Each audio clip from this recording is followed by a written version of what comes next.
अर्जुनं भवमहा दावाग्नि निर्वापणं श्रेयः कैरवचन्द्रिका वितरणं विद्यावधू जीवनम् आनन्दाम्बुधिवर्धनं प्रतिपदं पूर्णामृतास्वादनं सर्वात्मस्नपनं परं विजयते श्रीकृष्ण संकीर्तनम्।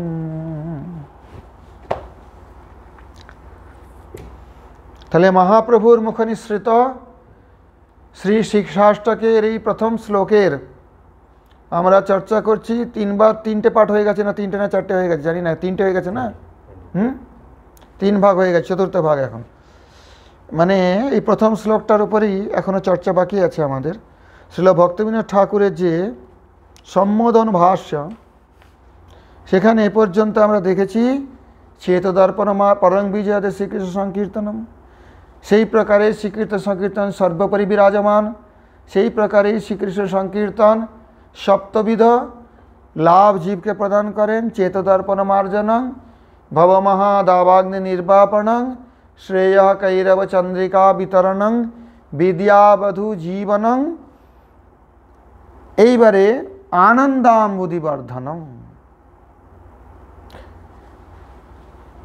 স্থূললিঙ্গময় মাইক শরীরে গতে সতি জীবস্য অণুত্বং নির্মলং ভবতি তদা তস্য সুখমপি পরমাণুস্বরূপত্বাৎ ক্ষুদ্রং ভবতি ইতি পূর্বপক্ষমাশঙ্ক্য শ্রী সচিনন্দন শিক্ষয়তি আনন্দাম্বুধিবর্ধনমিতি। এখানে একটা পূর্বপক্ষ হয়। কি হয় কি, জীবের যখন স্বরূপটা শুদ্ধ হবে, তো জীবটা একটা অনুচৈতন্য, তাহলে তার সুখটাও পরমাণু স্বরূপই হবে, ক্ষুদ্র হবে, তাই তো? এই পূর্বপক্ষ যদি ওঠে, তাহলে শ্রী সচিনন্দন শিক্ষা দিচ্ছেন আনন্দাম্বুধিবর্ধনম। আঙুল মুখে দিচ্ছ কেন? দেখলাম তো মুখে চলে যাচ্ছে, কি মুশকিল, বাচ্চা ছেলের মতো মুখে আঙুল চিবাচ্ছে। আনন্দাম্বুধিবর্ধনং ইতি।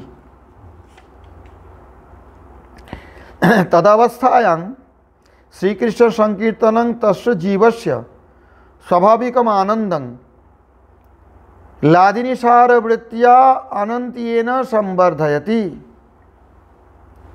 ওই অবস্থায় অনু হবে না, আনন্দটা পরমাণু স্বরূপ হবে না। এঁটো হাতটা গায়ে লাগাচ্ছ কেন আবার?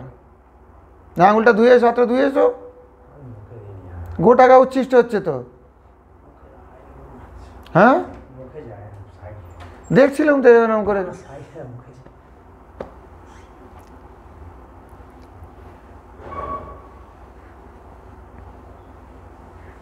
তদাবস্থায়াং শ্রীকৃষ্ণ সংকীর্তনং তদাবস্থায়াং শ্রীকৃষ্ণ সংকীর্তনং তস্য জীবস্য। সেই অবস্থায় শ্রীকৃষ্ণ সংকীর্তন। কোন অবস্থায়? যখন চেতদর্পণ মার্জিত হয়েছে, সহায় রূপে শ্রেয় কৈরব চন্দ্রিকা উদিত হয়েছে, ভব মহাদাগ্নি নির্বাপিত হয়ে গেছে। তদাবস্থায়াং, সেই অবস্থায় শ্রীকৃষ্ণ সংকীর্তনং তস্য জীবস্য, সেই জীবের স্বাভাবিকম আনন্দং লাদিনীসার বৃত্তিয়া। লাদিনীসার বৃত্তি কি? ভক্তি। লাদিনীসার ভগবানের যে অন্তরঙ্গ শক্তি, লাদিনীসার বৃত্তির দ্বারা অনন্তেন সম্বর্ধয়তি, অনন্ত পর্যন্ত বৃদ্ধি করে যাবে। অনু হবে না। জীব অনু হতে পারে, কিন্তু ভগবান তো বিভু, আর তার যে লাদিনী শক্তির সার বৃত্তিভূতা ভক্তি, সেটা ওই জীবকে তখন অনন্ত আনন্দের অধিকারী করিবে। শুদ্ধ স্বরূপ প্রাপ্ত জীব অপি অনন্ত আনন্দং লভতে ইতি ভাবঃ। অর্থাৎ শুদ্ধ স্বরূপ প্রাপ্ত জীব অনন্ত আনন্দ লাভ করে থাকে। সে অনু বলে তার আনন্দটাও অনুতুল্য হয় না, শুদ্র হয় না। বোঝা গেল? আনন্দটা কিন্তু অনন্ত হয়। তদাবস্থায়াং চিদেক রসহসং জীবঃ। সেই অবস্থায় চিদ একরস, তখন আর এই জড়রস থাকবে না জীবের মধ্যে। একমাত্র চিদ রাশি থাকবে, এক চিদ রাশি। সেই অবস্থায় জীব চিদের রস হয়ে প্রতিপদম পদে পদে অনুরাগেণ পূর্ণামৃতা স্বাদনং লভতে। প্রতি পদে পদে, প্রতি ক্ষণে ক্ষণে অনুরাগের দ্বারা পূর্ণ অমৃতর আস্বাদন লাভ করিবে। আনন্দাম্বুধিবর্ধনং প্রতিপদং পূর্ণামৃতাস্বাদনং। পূর্ণামৃত আস্বাদন কী করে হয়? একটা জিনিস আস্বাদন করতে করতে তো অরুচি হয়ে যায়।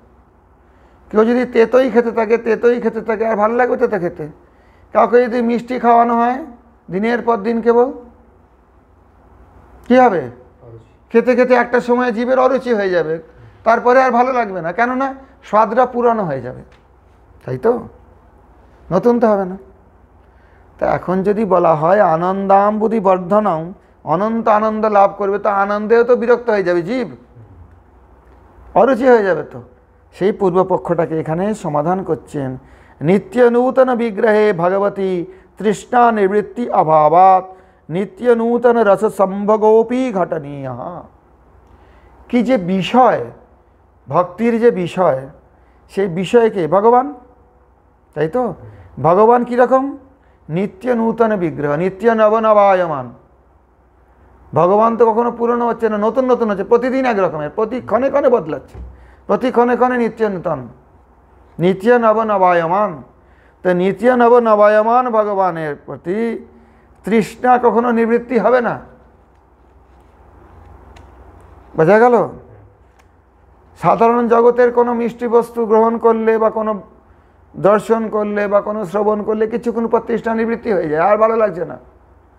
কিন্তু ভগবান নিত্য নবনবায়মান, সেই জন্য ভগবান যদি সেই প্রেমের বিষয় হয়, সেই আনন্দ যদি ভগবত প্রাপ্তির আনন্দ হয়, তাহলে তৃষ্ণা নিবৃত্তি অভাবাৎ, সেই ভগবানের প্রতি তৃষ্ণা নিবৃত্তি কখনোই হবে না, কারণ সবসময় তো নূতন নূতনভাবে অনুভূত হচ্ছেন। তাহলে অরুচি হবে, একঘেয়ে হবে, হবে না। নিত্য নূতন রস সম্ভোগোপি ঘটনীয়, সেই জন্য নিত্য নূতন রস সম্ভোগ ঘটিত হইয়া থাকে। একজন খ্রিস্টান মতের কাছে জিজ্ঞাসা করেছিল যে ভগবানের কাছে গিয়ে, বিদেশে আমায় প্রশ্ন করেছিল, কোনো ফাদারকে জিজ্ঞাসা করেছে যে ভগবানের কাছে গিয়ে করবোটা কি? ওদের মতে কিন্তু ভগবান সাকার, জানো তো?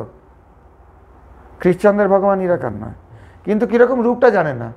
যিশু বলেছে যে মনুষ্যের মতোই রূপ, অনেকে তো যিশুকেই ভগবান বানিয়ে দিয়েছে পরবর্তীকালে, কিন্তু তা নয়। ওদের একটা গড আছে সেখানে হেভেনে, যাদের উদ্দেশ্যে প্রার্থনা করে। যিশু আছে তার পুত্র, পুত্র তো আমরাও, অমৃতস্য পুত্র। যাই হোক, তো সে জিজ্ঞেস করেছে সেখানে যখন যাব কাজটা আমার কী থাকবে ভগবানের কাছে? বললো কেন? বেহালা বাজাতে থাকবে, ভগবান শুনবেন। তো বললো বেহালা বাজাতে বাজাতে সে আমায় জিজ্ঞাসা করলে এটা তো বোর হয়ে যাবে। 24 ঘন্টা যদি ভগবান বসে আছে সিংহাসনে, আমি বেহালা বাজাচ্ছি, কতক্ষণ ভালো লাগবে সেটা? এটা কি করে একটা আনন্দের সেবা হতে পারে আমি বুঝতে পারছি না। কিছুক্ষণ আনন্দ লাগবে, তারপর তো ভগবানও বোর হয়ে যাবে, আমিও বোর হয়ে যাব। কারণ সেটা জবাব দিতে পারেনি পাদ্রী, জবাব দিতে পারেনি। দেখো ভগবান হচ্ছে নিত্য নবনবায়মান, ওখানে বোর বলে কোনো ব্যাপার নেই, ওখানে একঘেয়ে কোনো ব্যাপার নেই। আর ওই সেবা ছাড়াও অনেক অনেক রকম সেবা আছে, ওরা জানে না, আমরা জানি কত রকমভাবে ভগবানের সেবা করা যায়। সে বেদশাস্ত্রে এবং বেদানুগ শাস্ত্রে বহু প্রকারে উল্লেখ করা আছে। অতএব শুধু বেহালা বাজানোটা সেবা হতে পারে, ভগবানকে বাদ্যবাদনের দ্বারা আনন্দিত করা, সঙ্গীতের দ্বারা ভগবানের আনন্দ করা, তাকে সেবা করা, সেটাও সেবা, কিন্তু ওটাই একমাত্র না। ওরা ওইটাই জানে নাকি? ওদের মতো ওইটাই সেবা। ওখানে গেলে বেহালা বাজাও, ভগবান শুনবে, আনন্দ পাবে, তাই করুক, তাহলেও তো বাঁচি। তাই তো, তাও হয় না দেখি, তাই হও না দেখি, তাই হয়ে দেখো না, আগে বেহালাই বাজাও। কিন্তু ওখানে নিত্য নূতন ভগবান তো, নিত্য নবনবায়মান। ওই জন্য এই জগতে ওটা থাকে না, এখানে নিত্য নবনবায়মান কোনো কিছু নেই, কিছুক্ষণ পর একঘেয়ে হয়ে যায়। কিন্তু ভগবত আনন্দ যেটা, ভগবত প্রাপ্তির আনন্দ যেটা, নাম সংকীর্তন যে আনন্দ দিয়ে থাকে, সেটা নিত্য নবনবায়মান এবং নিত্য নূতন রস সম্ভোগ অপি ঘটনীয়, নিত্য নূতন নতুন নতুন রস সে উপভোগ করতে পারবে, অনুভব করতে পারবে। ভোগ চেষ্টায়া অপি শুদ্ধ প্রেম বিরোধিত্বাৎ কথং তদবস্থায়াং নির্মলানন্দ লাভ স্যাৎ ইতি বিচিন্ত্য। বলছেন ভোগ চেষ্টাতেও, ভোগের চেষ্টা তো শুদ্ধ প্রেমের বিরোধী। আমি যদি মনে করি আমি আনন্দ লাভ করবো সেই জন্য হরিনাম করছি, এটা তো প্রেমের রাস্তা নয়, এটা তো আমার আনন্দের জন্য আমি করছি না। আনন্দাম্বুধিবর্ধনং প্রতিপদং পূর্ণামৃতাস্বাদনা। এই সর্বনাশ, তুমি তো ভোগ চাইছো, তুমি প্রতিপদে পূর্ণ অমৃত আস্বাদন করতে চাইছো, এ তো প্রেমের বিরোধী, শুদ্ধ প্রেমের বিরোধিত্বাৎ কথং তদবস্থায়াং নির্মল আনন্দ লাভ ইতি। এটা পূর্বপক্ষ। পূর্বপক্ষ মানে বিরুদ্ধ যুক্তি। যদি ভোগচেষ্টাও তো শুদ্ধ প্রেমের বিরোধী, তাহলে সেই অবস্থায় নির্মল আনন্দ লাভ কী করে হতে পারে? সমল, কারণ আমার সেখানে কাম আছে, আমার আনন্দ লাভের চেষ্টা আছে। ইতি বিচিন্ত্য, এই প্রকারের পূর্বপক্ষের কথা চিন্তা করে, কেউ জিজ্ঞাসা করেনি মহাপ্রভুকে। এটা গম্ভীরার মধ্যে তো উনি বলছেন এগুলো। শিক্ষাস্তরটা কখন হয়েছে? যখন মহাপ্রভু 12 বছর গম্ভীরা ছিলেন, সেই সময়ের কথা এগুলো। সেই সময় মহাপ্রভু মুখ থেকে নিঃসৃত হয়েছে। তাহলে ইতি বিচিন্ত্য, এই প্রকারের চিন্তা করে যদি কেউ এই প্রকারের পূর্বপক্ষ উত্থাপন করে, তা কী জবাব দেওয়া যাবে সেটা চিন্তা করে শ্রী সন্ন্যাসী চূড়ামণিরপি, শ্রী সন্ন্যাসী চূড়ামণি, সন্ন্যাসী চূড়ামণি ভগবান গৌর হরি দ্বিজরাজ রাজ যতিরাজ রাজ সন্ন্যাসী চূড়ামণি সর্বাত্ম স্নপনমিতি বিশেষণং যোজয়তি। সন্ন্যাসী চূড়ামণি মহাপ্রভু গৌরহরি এখানে সর্বাত্ম স্নপন এই বিশেষণটা যোগ করে দিলেন। আনন্দাম্বুধিবর্ধনং প্রতিপদং পূর্ণামৃতাস্বাদনং সর্বাত্মা স্নপনং। এ হলো সপ্তম বিশেষণ। সর্বাত্ম স্নপনটা কি? তদবস্থায়াং কৃষ্ণানন্দস্য নৈর্মল্যাৎ স্বকাম ভোগাদি বাঞ্ছারহিত অয়ং জীবাঃ স্বভাবত লাদিনী মহাভাবময়ী শ্রীমতী রাধিকা পরিচারিকা স্বরূপেণ যুগল বিলাস বিষয়ান সর্ব আনন্দান সমশ্নুতে।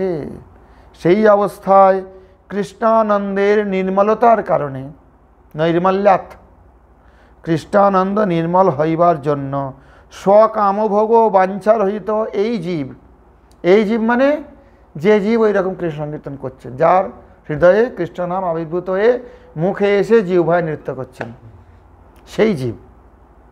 এই বলতে সমস্ত জীবকে উদ্দেশ্য করে যারা এই প্রকারের আছেন। 1 বছরের মানে 1 বছর নয়, জাতিবাচক, জাতিক বচনম, ওই প্রকারের যত জীব ওই অবস্থায় পৌঁছাবে।